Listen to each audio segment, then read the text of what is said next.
Well, welcome back. Well, today I'm going to do another anime recommendation. This time the anime is going to be the Garden of Center movies. There is about, I believe there's like 10 movies in total.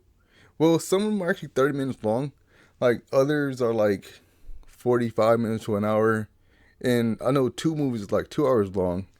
But it's kind of like so like if you watch these movies, you gotta be ready to like sit down for a minute because it not only is it like 10 movies, but they're not really in order as well. Because like, I mean, what's it called chronologically? Like the first movie is like fourth or something like that in the timeline, and the second movie is actually first in the timeline. So it's things like that goes on. So it's kind of hard to understand what's going on while you're watching these movies. But still, I gotta say that the Garden of Center movies are some of the best anime movies I've ever seen.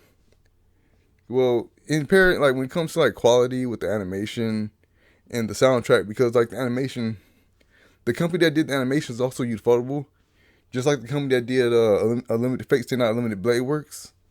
But now I'm talking about Fate Stay Night Unlimited Blade Works. Let's say, well, let me also add that what's it called, Garden of Sinners, is also part of the Natsuverse as well, just like Fate Stay Night.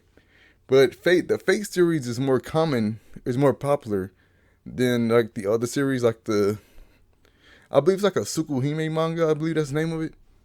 But I thought Tsukuhime was gonna have an anime adaptation. I think I seen a trailer like earlier this year saying anime supposed to come out of that as well. But like I said, that's just like I said, the Fate series is the biggest one. It's the most well known.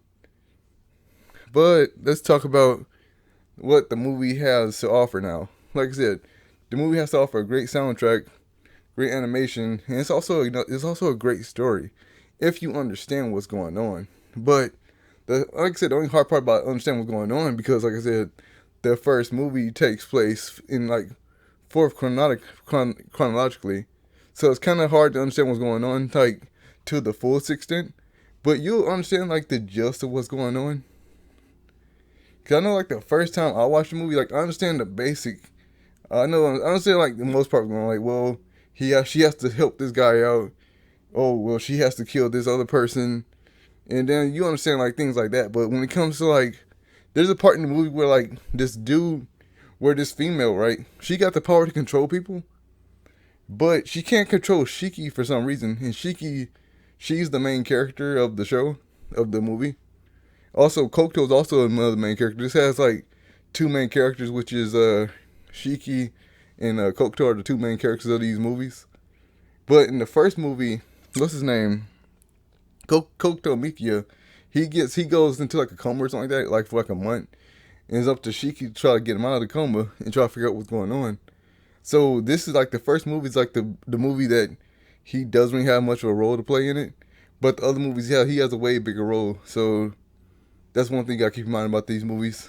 But also, it's like when it comes to like the direction that the movies take, it's kind of hard to understand. Like even when you realize that the movies are out of order, it's still kind of you gotta like start piecing the dates together to figure out what happens when and things like that. So if you do sit down and watch all of these movies, you'll understand it. It's not until like the eighth movie, which is like the epilogue, that you understand everything completely. And I'm just say from the start, like, well, when it comes to Shiki's character, she's a weird one because, well, she has like three different personalities. In like by the second movie, you understand that she has two personalities, but when you watch the epilogue, then you understand there's actually a third personality. And the third personality is basically like, well, they're like all powerful. Like basically like they're like all knowing, all powerful. It's like basically like God or something. Like that's her third personality. Like basically she can do whatever she wanted to do. But her first two personalities is a female personality and a male personality. Like the male personality is more aggressive than the female personality, and the female personality, she's like more laid back and all that. And the thing is, the movies don't play too off of the personalities too much, because like early on in like the whole like story of everything, like she loses the male personality because like she gets hit by a car and she has like a near death experience, which wakes her up to her origin, which is the origin of nothingness. So she gets these abilities called eyes of depth perception, where like if she used the knife to cut like it's like a visible line like that she can only see with her eyes, and if she cuts it in the right spot, she can kill anything. So she's kind of like overpowered, but at the same time not, because she's not the strongest character. But then again, like she can't kill anybody that she want to kill. But then she don't actually like killing, so she never really used it too much. So it's like she kind of like nerfs herself, I guess. Either way, let's go on to talking about Kokuto. Now, Kokuto, he's kind of like an average guy, but that's what makes him like interesting in the story, because like everybody else kind of got like these over exaggerated personalities and all that. But then there's Kokuto, who's just kind of like an average guy, and you kind of relate to him because he's trying to like he's not strong or anything like that. He's just a normal guy, but he come up with ideas, try to figure out what's going on with Shiki, and they kind of help off. They kind of help each other. Either way, this was like I gotta say like the Garden City movies, they were great when I first watched them. I haven't rewatched all the movies in a long time.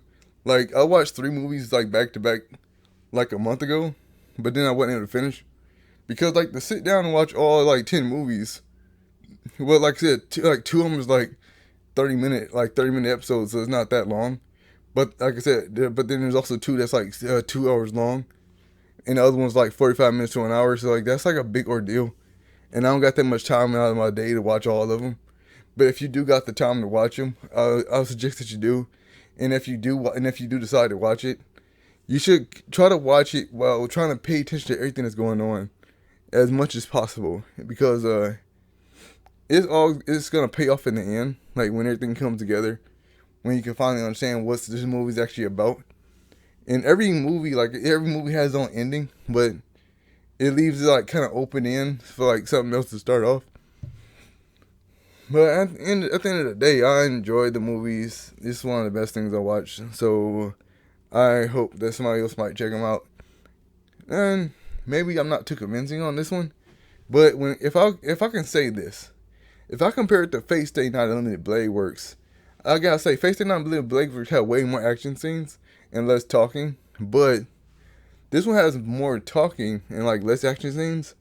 But the action scenes actually have results, where in Fate Stay Night where nobody really dies, but in the Garden of Sinners, like usually if they're gonna have a fight, somebody's gonna end up getting like seriously injured or something, or the fight's gonna be over like after one fight. It's different from Fate Stay Night. Anyway, that's my review on the Garden of Sinners. Some movies. I hope y'all watch them. I mean, if you got the time, I hope you watch it. Anyway, that's my review. Hope y'all take it easy. To catch y'all later.